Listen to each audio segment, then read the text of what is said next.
নমস্কার, কবিতা স্পেশাল কুকিংয়ে সবাইকে স্বাগত জানাই। আজকে আমি আবার একটি রেসিপি নিয়ে চলে এসেছি। এখানে এক বাটি ময়দা নিয়েছি, দুটো ডিম নিয়েছি, একটা জলখাবার বানাবো, দারুণ স্বাদের জলখাবার আর খুব কম সময়ে বানানো যায়। আপনারা পুরো ভিডিওটা দেখলে বুঝতে পারবেন, আর খেতেও খুবই টেস্টি হয়। এই রেসিপির জন্য একটা ডিমের গোলা বানিয়ে নেব। তার জন্য দুটো ডিম নিয়েছিলাম, সে দুটো ডিম ভেঙে নিচ্ছি।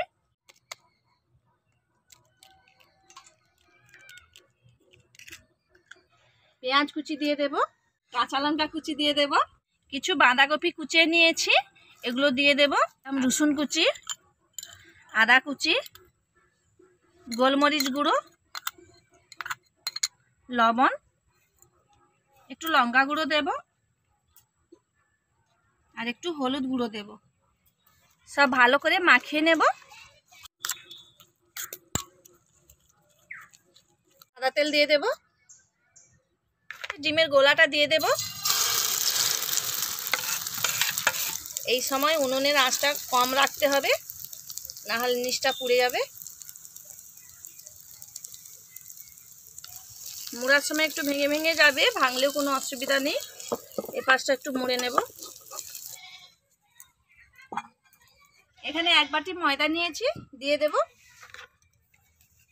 হাফ বাটি সুজি নিয়েছি, দিয়ে দেব। স্বাদ মতো লবণ দেব, ধনে পাতা কুচি দেব, একটু খাওয়া সোডা দেব। মুচমুচে হবে, খেতেও ভালো লাগবে।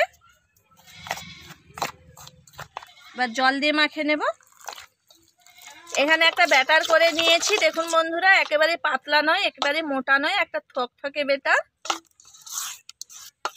এখানে আমি সুজি আর ময়দা দিয়েছি, আপনারা সুজি ময়দার পরিবর্তে ময়দা চাল গুঁড়ো দিয়েও করতে পারেন, তাহলেও মুচমুচে হবে, খেতেও ভালো লাগবে। এদিকে তেলটা গরম হয়ে গেছে, ডিম ভাজার পিসগুলো এর মধ্যে ডুবিয়ে ভালো করে প্রলেপ দিয়ে তেলের মধ্যে দিয়ে দেব।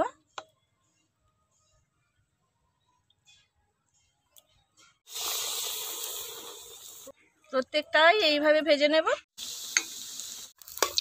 এপাশ ওপাশ উল্টে পাল্টে খুব ভালো করে ভেজে নিয়েছি, এবার তুলে নেব।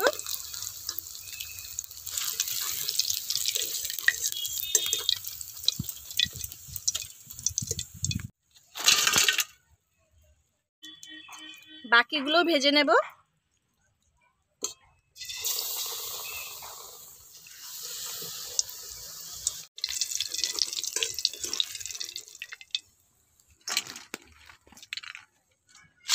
দেখুন বন্ধুরা, কত মুচমুচে হয়েছে।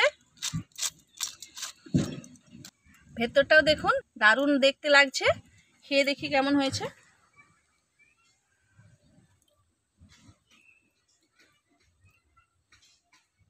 দারুণ।